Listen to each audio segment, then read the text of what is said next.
This channel does not promote any violence, harmful, or illegal activities. All content provided by this channel is meant for an educational and information purpose only. উত্তপ্ত Bangladesh, bulldozer চলল শেখ মুজিবুর রহমানের ৩২ নম্বর ধানমান্ডির বাড়িতে। কার্যত ভেঙে গুঁড়িয়ে দেওয়া হয় বঙ্গবন্ধু স্মৃতি বিজড়িত জাদুঘর। হাসিনার দেশ ছাড়ার পর ভাঙা পড়েছিল মুজিবুর রহমানের মূর্তি, এবার কোপ পড়ল তার বাড়িতেও। বুধবার রাতে মুহুর্মুহু স্লোগানে মুখরিত হয় ধানমান্ডি। মুজিবুর রহমানের বাড়ির সামনে বিক্ষোভ দেখান ছাত্র জনতা। একে একে পরিস্থিতি বেরিয়ে যায় হাতের বাইরে, পরিস্থিতি সামাল দিতে নামানো হয় সেনাবাহিনী। এদিন ছাত্র জনতার রোষের মুখে শুধুমাত্র বঙ্গবন্ধুর বাড়ি পড়েনি, বুলডোজার চলে তার একাধিক আত্মীয়ের বাড়িতেও। খুলনায় বুলডোজার দিয়ে ভেঙে ফেলা হয় প্রাক্তন প্রধানমন্ত্রী শেখ হাসিনার কাকার বাড়িও, যা শেখ বাড়ি নামে পরিচিত ছিল। চট্টগ্রাম ও সিলেটে ছড়িয়ে পড়ে অশান্তির আগুন। দুটি জায়গায় বঙ্গবন্ধুর মুরাল ভেঙে দেয় বিক্ষোভকারীরা। চট্টগ্রামে চলে মশাল মিছিল, সেখানে হাতুড়ি দিয়ে ভেঙে দেওয়া হয় শেখ মুজিবুর রহমানের মুরাল। সিলেটে বুলডোজার দিয়ে ভেঙে ফেলা হয় বঙ্গবন্ধুর মুরাল। ছাত্র জনতার রোষ থেকে বাদ যাননি আওয়ামী লীগের নেতারাও। কুষ্টিয়ায় আওয়ামী লীগের যুগ্ম সাধারণ সম্পাদকের বাড়িতে চলে ভাঙচুর, বুলডোজার দিয়ে ভেঙে ফেলা হয় তার বাড়ি। হাসিনার দেশ ছাড়ার পর এই বাড়িতে একাধিকবার হামলার ঘটনা ঘটেছিল। বাংলাদেশ থেকে মুজিবের সকল স্মৃতি মুছতে রাত পেরিয়ে সকালেও চলল ভাঙচুর, গুঁড়িয়ে দেওয়া হয় ধানমান্ডির স্মৃতি বিজড়িত বাড়ি। সকালে সেই বাড়ি কার্যত ধুলিস্যাঁতে পরিণত হয়, রাত পেরিয়ে সকালেও অব্যাহত ধ্বংসযজ্ঞ। দেখুন সেই ছবি, একদিকে আপনাদের সামনে আমরা তুলে ধরেছি বঙ্গবন্ধুর বাড়ি যখন ভাঙা হয়েছে সেই সময়কার ছবি। দেখুন কিভাবে বঙ্গবন্ধুর বাড়ি ভাঙা হয়েছে, সেনাবাহিনী নামানো হয়েছে, সেই ছবি আমরা তুলে ধরেছি আপনাদের সামনে। খুলনাতেও বুলডোজার চালানো হয়েছে। সিলেটে ভাঙলো মুজিবুর মুরাল। ফের উত্তপ্ত বাংলাদেশ, বুলডোজার চলল শেখ মুজিবুর রহমানের ৩২ নম্বর ধানমান্ডির বাড়িতে। কার্যত ভেঙে গুঁড়িয়ে দেওয়া হলো বঙ্গবন্ধুর স্মৃতি বিজড়িত জাদুঘর। হাসিনা দেশ ছাড়ার পর ভাঙা পড়েছিল মুজিবুর রহমানের মূর্তি, এবার কোপ পড়ল তার বাড়িতেও। ফের বিক্ষোভে ছাত্র জনতা। বুধবার রাতে মুহুর্মুহু স্লোগানে মুখরিত হয় ধানমান্ডি। মুজিবুর রহমানের বাড়ির সামনে বিক্ষোভ দেখালো তারা। একে একে পরিস্থিতি হাতের বাইরে বেরিয়ে যায়। দেখুন সেই ছবি আমরা তুলে ধরেছি আপনাদের সামনে, কিভাবে বুলডোজার চালিয়ে বাড়ি ভাঙা হয়। ফের উত্তপ্ত বাংলাদেশ, বুলডোজার চলল শেখ মুজিবুর রহমানের ৩২ নম্বর ধানমান্ডির বাড়িতে। দেখুন সেই ছবি।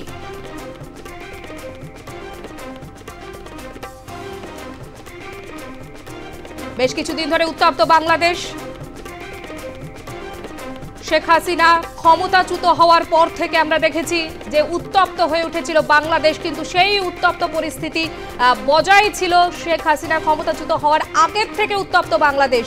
তারপর সংখ্যালঘুদের উপর আক্রমণের ছবি একের পর এক উঠে এসেছে। এবার আবারও উত্তপ্ত বাংলাদেশ, নতুন করে উত্তপ্ত হয়েছে বাংলাদেশ। বুলডোজার চলল শেখ মুজিবুর রহমানের ৩২ নম্বর ধানমান্ডির বাড়িতে। কার্যত ভেঙে গুঁড়িয়ে দেওয়া হলো বঙ্গবন্ধু স্মৃতি বিজড়িত জাদুঘর।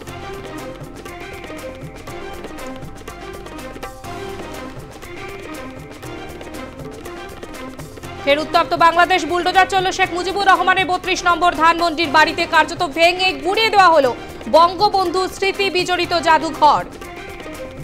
ফের বিক্ষোভে ছাত্র জনতা। বুধবার রাতে মুহুর্মুহু স্লোগানে মুখরিত হয় ধানমন্ডি। মুজিবুর রহমানের বাড়ির সামনে বিক্ষোভ দেখান তারা। দেখুন সেই ছবি।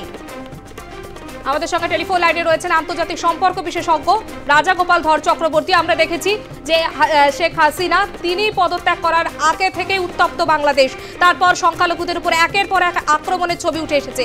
আবারও ফের নতুন করে উত্তপ্ত হলো বাংলাদেশ, একেবারে বুলডোজার চলল শেখ মুজিবুর রহমানের বাড়িতে। কি বলবেন সমস্তটা নিয়ে, পরিস্থিতি কোন দিকে এগোচ্ছে?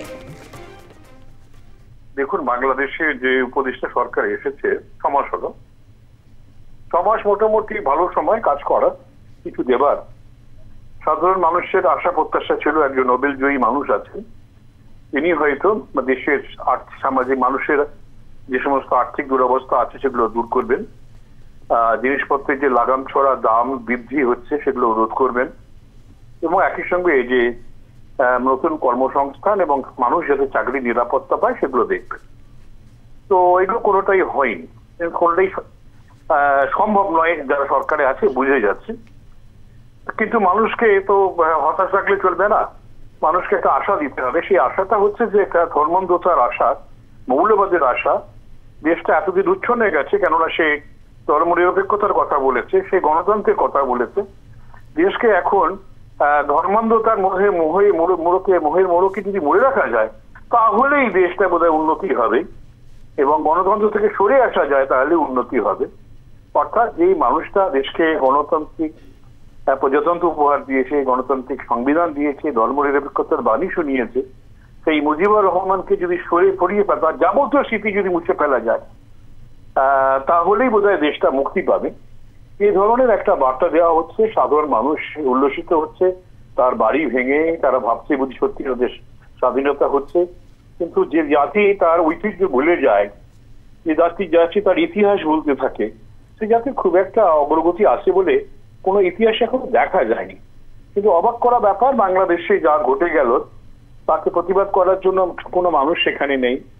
এখানে পুলিশ, মিলিটারি তারাও কেউ নেই, এবং বুলডোজার নিয়ে এসেছে। সাধারণত আন্দোলনে কেউ বুলডোজার ব্যবহার করে না, গণতান্ত্রিক আন্দোলনে কোনো বুলডোজার ইতিহাস আমরা দেখিনি। সুতরাং বুলডোজার নিয়ে আসা হয়েছে মানে সরকারের মদত রয়েছে, পুরসভা বা রাষ্ট্রীয় প্রশাসনের মদতে বুলডোজার নিয়ে বাড়ি ভেঙেছে এবং আগুন লাগিয়ে দিয়েছে। পাশে মিউজিয়াম, বঙ্গবন্ধু একসময় থাকতেন, এটা মিউজিয়াম, সেখানে অনেক জিনিস রাখা ছিল। যারা ইতিহাস চর্চা করেন তাদের কাছে একটা অসাধারণ জায়গা, মানে তাদের গবেষণা, তারা সেগুলো সবই হারিয়েছে। এবং একই সঙ্গে শেখ বন্ধুর মানে শেখ হাসিনার যে বাড়ি, সেটাও তারা ভেঙে দিয়েছে। তাই হোক, বাংলাদেশ যদি মনে করে তারা আফগানিস্তান হবে, আমাদের তো কিছু করার নেই, তারা হোক। আফগানিস্তান হয়ে তারা কি পাবে সেটা একবার বোঝার চেষ্টা তারা করেনি বলেই এই জায়গায় তারা গেছে। এবং এই পথে যেতে গিয়ে তাদের যে আগামী দিনগুলো কি ভয়ঙ্কর হতে পারে সে ভাবনাটা তাদের নেই। হয়তো ভাবছে চীন টাকা দেবে, হয়তো ভাবছে পাকিস্তান টাকা দেবে, হয়তো ভাবছে যে ইসলামিক দেশগুলো টাকা দেবে। কিন্তু কেউ যে পেছনে থাকবে না, দেশের আর্থিক সম্বল নিজেকেই গড়তে হয়, এটা শেখ হাসিনা গড়ে তুলেছিলেন। মধ্যপ্রাচ্যের দেশগুলো বড় হয়েছে, তাদের তেল ছিল, বাংলাদেশ তো সেভাবে কোনো সম্পদ নেই।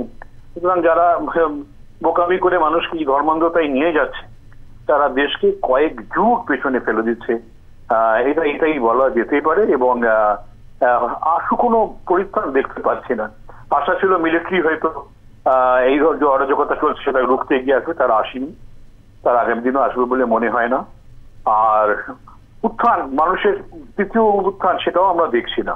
মানুষ যেভাবে ধর্মান্ধতাকে মেনে নিয়েছে, যেভাবে আওয়ামী লীগের যারা সদস্য আছেন তাদের সবাইকে মেরে ফেলা হচ্ছে, তার ফলে আর বিশেষ মানে আশা নেই বাংলাদেশের গণতান্ত্রিক বাংলাদেশের পুনরুজ্জীবনের। সুতরাং বাংলাদেশ ধর্মান্তকরণ এক ধর্মের মহিন বাংলাদেশ ছুটছে, এটা বোঝাই যাচ্ছে। এত বড় একটা ঘটনা, তবু সরকারের তরফ থেকে কিন্তু এখনো রকম কোনো তথ্য প্রকাশিত হয়নি, কি বলবেন? হ্যাঁ, সরকারের মদতেই তো ঘটছে, বোঝা যাচ্ছে। বুলডোজার এলো কোথেকে? বুলডোজার তো আর মানে আন্দোলনকারীদের হাতে থাকে না, বুলডোজার নিয়ে এসে সরকারের মদতে সেগুলো বুলডোজার গুলো ব্যবহৃত হয়েছে। সরকার যখন জেনেছে ভাঙছে, তখন তারা কিছু করেনি, কোনো পুলিশ মিলিটারি পাঠায়নি, সরকার জানায়নি কে কি করেছে, নীরবে রয়েছে মোহাম্মদ ইউনূস। এই নীরবতাই তার একদিন কাল হয়ে যাবে। যারা দেশের ঐতিহ্যকে রক্ষা করতে পারে না, তারা কিন্তু তাদের হাতে দেশ খুব একটা নিরাপদে নেই। এই তো হয়তো আগামী দিনে মানুষ বুঝবে। সাধারণত আর্থিক সংকটে না পড়লে মানুষ বোঝে না। আর্থিক সংকট বাংলাদেশে ঘনীভূত হচ্ছে। শীতের মৌসুম গেলে জিনিস, খাবার দাবারের দাম যখন আবার বাড়তে শুরু করবে, মানুষ বুঝতে পারবে কোন কালনাগিনী সাপকে তারা পুষে এনেছে। হ্যাঁ, শান্তি নোবেল পাওয়া ইউনূস, আর তার সময় এইরকম একটা অশান্তির আবহ। হ্যাঁ, দেখুন, উনি নোবেল পেয়েছেন শান্তিতে, গ্রামীণ ব্যাংক নিয়ে কাজ করেছিলেন, সত্যি অসাধারণ কাজ, মহিলাদের ক্ষমতায়নের যথেষ্ট চেষ্টা করেছিলেন।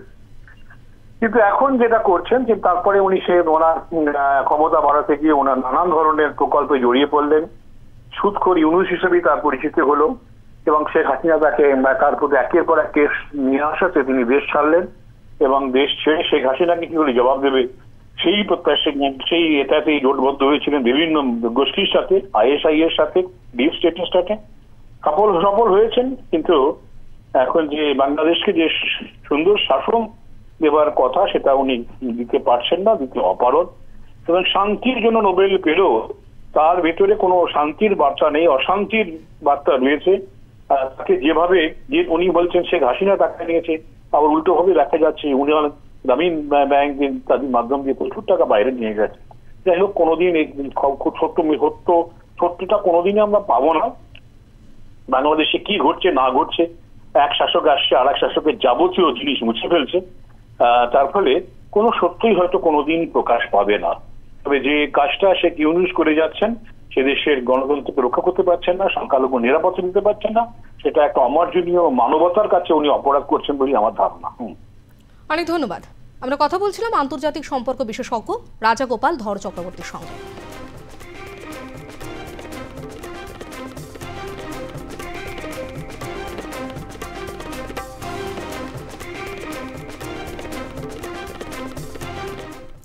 ধানমন্ডির বাড়ি ঘিরে নানা স্মৃতি, সেই স্মৃতিতে ডুব দিলেন বাংলাদেশের প্রাক্তন প্রধানমন্ত্রী শেখ হাসিনা। বললেন, আমরা দুই বোন শেষ স্মৃতিটুকু নিয়ে বাঁচতাম, আজ সেটাও ভেঙে দেওয়া হলো। তবে দৃঢ় গলায় বললেন, দালান ভাঙা যায়, ইতিহাস মুছে ফেলা যায় না। বঙ্গবন্ধুর বাড়ি ভাঙচুরের ঘটনায় অডিও বার্তা শেখ হাসিনা। বাংলাদেশকে নিয়ে যেন একটা ধ্বংসের খেলা শুরু হয়েছে। যে বাংলাদেশটা সারা বিশ্বের কাছে উন্নয়নের রোল মডেল ছিল, উন্নয়নের বিষয় ছিল, সেই বাংলাদেশের আজকে চরমভাবে ধ্বংস করে আজ একটা জঙ্গি সন্ত্রাসীদের দেশ হিসেবে পরিণত করা হয়েছে। এটাই হলো সব থেকে দুর্ভাগ্যের বিষয়। ধ্বংসের খেলা আর রক্তের খেলা আজকে বাংলাদেশকে ক্ষত বিক্ষত করে দিচ্ছে। ধানমন্ডি 32 নম্বর বাড়ি, যেখান থেকে জাতির পিতা স্বাধীনতার ঘোষণা দিয়েছিলেন, পাকিস্তানি হানাদার বাহিনী তাকে গ্রেপ্তার করে নিয়ে গেছিল এই ঘটনার পর।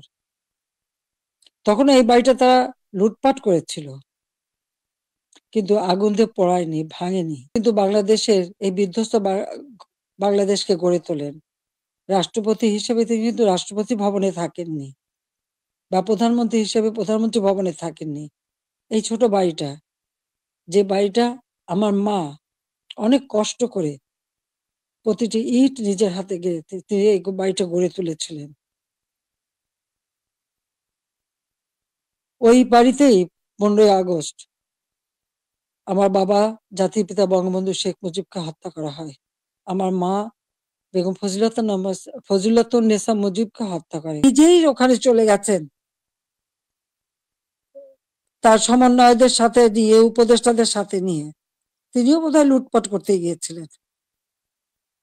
আর 32 নম্বর, এটা তো আমরা কোনো ব্যক্তিগতভাবে ব্যবহার করিনি। আমি এটুকু আশাবাদী, হ্যাঁ,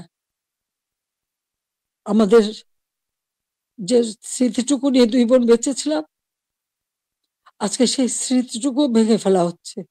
এর আগে আগুন দিয়ে পুড়িয়েছে, আজকে তা ভেঙে ফেলা হচ্ছে। হ্যাঁ, একটা দালান ভেঙে ফেলতে পারে, ইতিহাস মুছতে পারবে না। একবার ভাঙলে আবার আমরা করতে পারবো। বাংলাদেশের প্রাক্তন প্রধানমন্ত্রী শেখ হাসিনা তিনি একটি অডিও বার্তা দিয়েছেন এবং সেই অডিও বার্তা আপনাদের আমরা শোনালাম। নতুন করে উত্তপ্ত হয়েছে বাংলাদেশের পরিস্থিতি এবং শেখ মুজিবুর রহমানের বাড়ি ভেঙে ফেলা হয়েছে বুলডোজার দিয়ে। আর এই সমস্ত বিষয় নিয়ে আমরা বিশিষ্ট ব্যক্তিদের সঙ্গে কথা বলেছি, তারা ঠিক কি বলেছেন শোনাবো।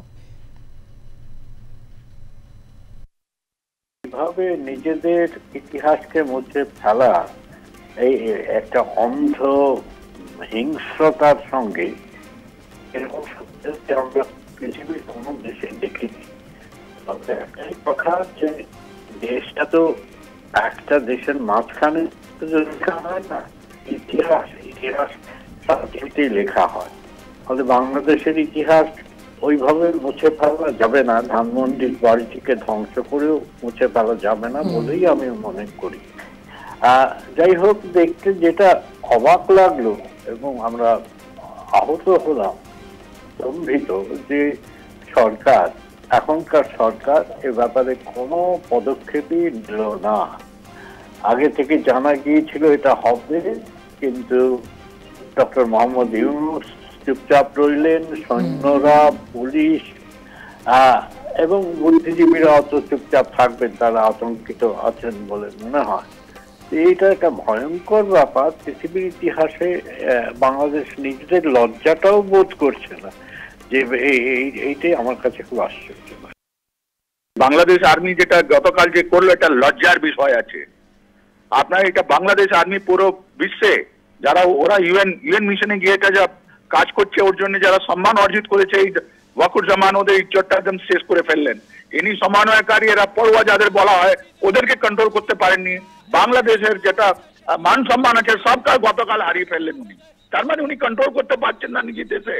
ওদের আর্মি এটা বেইজ্জত করে দেওয়া হলো, ইনসাল্ট করে দেওয়া হলো, ওরা এগেন্সে স্লোগান তুলে দেওয়া হলো। এখন যেমন ওয়াকুরুজ্জামান কেন আসছেন ন্যাশনালেতে, বলছেন আমাদের আর্মিকে ছেড়ে দাও। তো উনি প্রথমে নিজের আর্মিকে একটা এত বড় ইনসাল্ট করলেন, ওদের মান সম্মানটা শেষ করে দিলেন। আমার তো মনে হয় আর্মিকে ওটা সরে যাওয়া উচিত। এটাও দেখাচ্ছে যে বাংলাদেশে ঢাকায় বা অন্য কোনো ডিস্ট্রিক্টে কোনো ল অ্যান্ড অর্ডার নেই, কোনো পুলিশ নেই। কোথায় যে পুলিশ বাহিনী 6 মাস হতে চলেছে, কোথায় যে পুলিশ বাহিনী জেনে বুঝে এরা করছে না, একটা শরিয়ত ল এরা করেছে। আর তার জন্য আমরা ওদেরকে কন্ডেম করি। আর এর জন্য সরাসরি সোজাসুজি বাংলাদেশের যেমন ওয়াকুরুজ্জামানকে আমরা বলি সরিয়ে দিন, বাংলাদেশ আর্মিকে আর বিজ্ঞত করাবেন না আপনাদের দেশে, নাহলে এটা ইন্টারন্যাশনাল ইমেজে আপনার এই ছবিটা তো সব জায়গায় আছে। এই ছবিটা যখন ইউএন মিশনে যাবে, ইউএন হেডকোয়ার্টার যাবে, ওরা কি বলবে বাংলাদেশ আর্মি নিজের দেশে ওরা সামলাতে পারছে না। That is point 1। পয়েন্ট 2, হাসনাদের কথা বললেন, ও তো টেররিস্ট। ও তো আপনি কথা শুনুন, 2 দিন আগে ও তো টেররিস্ট, আতঙ্কবাদী, ও তো সন্ত্রাসবাদী আছে। ও তো বলছে কি আমি ওয়েপন, আমি শস্ত্র নিচ্ছি, ও তো গৃহযুদ্ধের দিকে যাচ্ছে। ও তো বলছে কি আমি ওয়েপন নিয়ে যাচ্ছি, আমি সেক্রেটারিদের মারবো, আমি আমাদের লোককে আম দেবো। তো সন্ত্রাসবাদী কথা আমরা কি বলবো? তো wanted terrorist now. He should condemn that he has not spoken about. উনি বলেননি অস্ত্র কথা। যতগুলো সমন্বয়কারী যারা আপনার বলেছিলেন, যারা স্টুডেন্ট গুলো আছে, ওরা এখন নাম্বার 1 সন্ত্রাসবাদী। প্রত্যেকটা ডিস্ট্রিক্টে ওরা লোকের উপরে একটা সন্ত্রাসবাদীকে তোলাবাজি করছে। এরা জানে ওদের জমি মাটির তলা, ওদের পায়ের তলা থেকে মাটি ফসকে পড়েছে, তাই জন্য এরকম কথা বলছে ওরা। মুখে কথা বলে হবে না। একটা কথা আছে যে ওই যে লাঠি না মারলে ভূত বুঝতে পারে না যে সে তার কি প্রবলেম। সেই সময় কিন্তু এসে গেছে। আর এটা বাংলাদেশের যারা ভালো চায়, যারা অ্যাকচুয়ালি বাংলাদেশকে একটা উন্নত দেশে পরিণত করতে চায়, তারা ভয় ভীতির জন্য কিছু বলছে না। কিন্তু একটা বিরাট একটা অংশ বাংলাদেশের মধ্যে আছে যারা এই ধরনের অ্যাক্টিভিটিস চায় না। তারা চায় বাংলাদেশের মধ্যে শান্তি ফিরিয়ে আনতে, তারা চায় বাংলাদেশের মধ্যে ডেমোক্রেটিক্যালি ইলেক্টেড একটা গভর্নমেন্ট সৃষ্টি করতে। তারা চায় না একটা কট্টর ইসলামিক কালিফেটে বাংলাদেশকে পরিণত করতে। এটার মধ্যে একটা অত্যন্ত গভীর ষড়যন্ত্র। যারা কট্টর ইসলামিক সংগঠনগুলো আছে বিশ্বব্যাপী, তারা এক হয়ে তারা কনসেন্ট্রেট করছে এই বাংলাদেশে এই অ্যাক্টিভিটিস গুলো করতে। আমাদের একটা বিরাট রেসপন্সিবিলিটি কিন্তু এর মধ্যে আছে ভারতবর্ষের। তার মধ্যে যা বাংলাদেশে হচ্ছে তার একটা ফল আউট কিন্তু ভারতবর্ষের মধ্যে আসার সম্ভাবনা আমরা উড়িয়ে দিতে পারি না। এদিকে বাংলাদেশে এইসব হচ্ছে, আর ওইদিকে অকুপাইড পাক কাশ্মীরে এই সমস্ত কট্টর ইসলামিক সংগঠনগুলো ইনক্লুডিং হামাস, তারাও কিন্তু ওখানে মিটিং মিছিল করে বলছে আমরা কাশ্মীরকে পাকিস্তানের অংশ করব। এই যে একটা মুভমেন্ট, উত্তর দিকে পাকিস্তানের আইএসআই এর মুভমেন্ট, আর এইদিকে ইস্টে চলে এলো বাংলাদেশে আবার কট্টর ইসলামিক মুভমেন্ট, এইটা কিন্তু ভারতবর্ষের ওভারঅল সিকিউরিটির ওপরে একটা ইম্প্যাক্ট ক্রিয়েট করবে। আমাদের অর্গানাইজেশন গুলো কিন্তু ক্লোজলি মনিটর করছে, কিন্তু একটা সময় আসে যে সেখানে যদি ইন্টারফিয়ার আমরা না করি, হয়তো পরবর্তীকালে ওই সিচুয়েশনটা কন্ট্রোলের বাইরে চলে যাবে। এটা অত্যন্ত জঘন্য একটা ঘটনা করেছে এই সো কল বৈষম্য বিরোধী ছাত্র সংগঠনগুলো আর তাদের সঙ্গে কট্টর ইসলামিক সংগঠনগুলো।